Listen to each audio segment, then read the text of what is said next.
Some places don't want you there.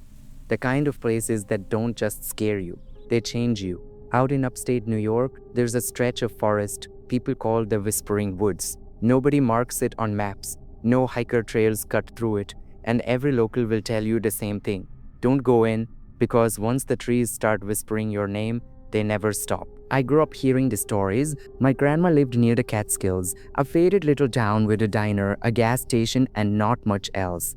Kids dared each other to run past the tree line at night, but no one stayed long. They said hunters went missing there, campers vanished, even a mailman never came back. At 19, I thought, curses? Please, I wanted proof that these tales were nothing but smoke. So when my buddy Chris suggested we film a late night hike for his channel, I said yes, the stupidest yes of my life. We parked off a dirt road and stepped into the woods. No path, no trail, just thick trees and damp moss swallowing our shoes. The air felt heavy, wrong, like the forest itself was holding its breath. 20 minutes in, Chris froze, but no, it was voices.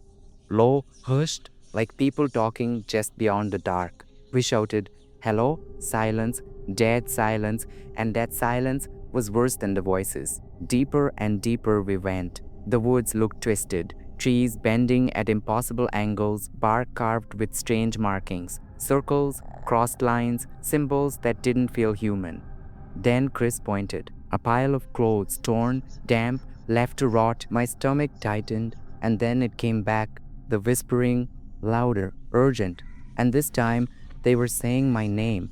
Eli, Eli. The trees weren't just alive, they were speaking to me. We should have turned back, but no. We pushed further, stumbling onto an old stone foundation, maybe a house that had burned down decades ago. In the center, ashes in a fire pit, still warm. Chris lifted his camera, grinning. This is gold. Locals will freak when they see this. Then, from the tree line, laughter, not happy, not human, mocking, cruel. Dozens of voices echoing ours, our own voices. Chris panicked. Run! He bolted. I tore after him, branches ripping at my face. The whispers roared, then gone. Silence again. I stopped, heart hammering. Chris was gone. No footsteps, no flashlight beam, just me alone in the dark. Then I saw it, a light flickering like a lantern weaving through the trees.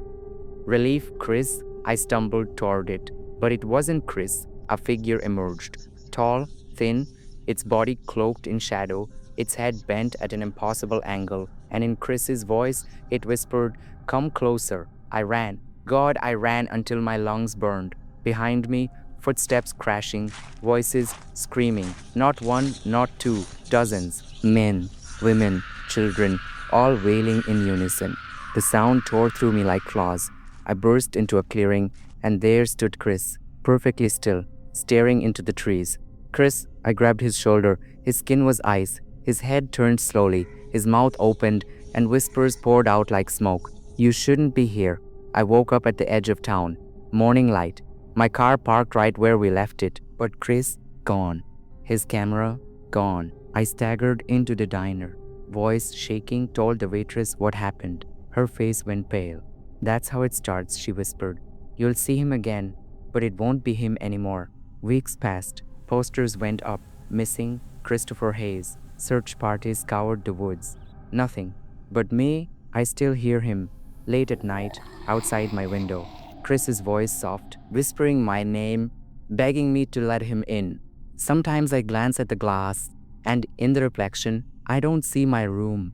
I see the woods waiting. So if you're ever in upstate New York and someone warns you about the Whispering Woods, listen, because once the voices find you, they don't stop. They follow you home.